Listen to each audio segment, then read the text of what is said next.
இன்று செய்தியாளர்களை சந்தித்து பேசிய அதிமுக பொதுச் செயலாளர் எடப்பாடி பழனிசாமி, முதல்வர் ஸ்டாலினுக்கு மீனவர்கள் மீது அக்கறை இல்லை எனவும், தேர்தல் வருவதால் மட்டுமே கச்சத்தீவை மீட்போம் என அவர் பேசி வருவதாக தெரிவித்துள்ளார். இன்னைக்கு அவர் தகவல் உரிமை சட்டத்திலே தெளிவாக சொல்லிட்டார். செயலாளர் தெளிவாக சொல்லியிருக்கார்.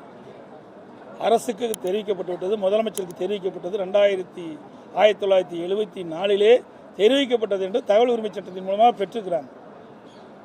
அவர்கள் இப்பொழுது ஏதோ மறைத்து பேசுகிறார்கள். சரி, அதுக்கு பிறகு எத்தனை ஆண்டு காலம் மத்தியில் ஆட்சி அதிகாரம் இருந்தாங்க? அப்படியே வைத்துக் கொள்ளலாம். 16 ஆண்டு காலம் மத்தியில் ஆட்சி அதிகாரத்தில் இருந்தாங்கல்ல, அப்போ தானே இதை நிறைவேற்ற முடியும். ஆட்சி அதிகாரத்தில் இல்லாத போது எப்படி நிறைவேற்ற முடியும்? உண்மையிலேயே மீனவர்கள் மீது அக்கறை இருந்தால் கச்சத்தீவை மீட்க வேண்டும் என்று அக்கறை திராவிட முன்னேற்ற கழகத்தில் இருக்கப்பட்டிருந்தார். 16 ஆண்டு காலம் 5 பிரதமர்கள் அந்த அவருடைய அமைச்சரவையில் இடம்பெற்றிருந்தீங்களே, அப்புறம் கேட்டு இந்த கச்சத்தீவை மீட்டுக்கலாம்ல, ஏன் செய்யல? ஆமாம், அடுத்து வருகின்ற சட்டமன்ற தேர்தலை எண்ணித்தான் இந்த தீர்மானத்தை கொண்டாந்துருக்கிறாங்க. ஏங்க, நாங்கள் ஏற்கனவே எங்களுக்கு ஆட்சி அதிகாரமே இருக்குது.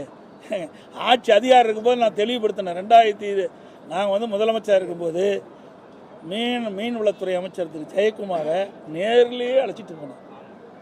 பாரத பிரதமர் இல்லத்திலேயே பேசணும், 1/2 மணி நேரம் பேசினார். அவர் எந்தெந்த வகையில் மீனவர் பாதிக்கப்படுறாங்க, யார் எப்போ அனுமதி கொடுத்தாங்க, அதிலிருந்து அம்மா வழக்கு போட்டதிலிருந்து எல்லாமே எடுத்து சொன்னோம்.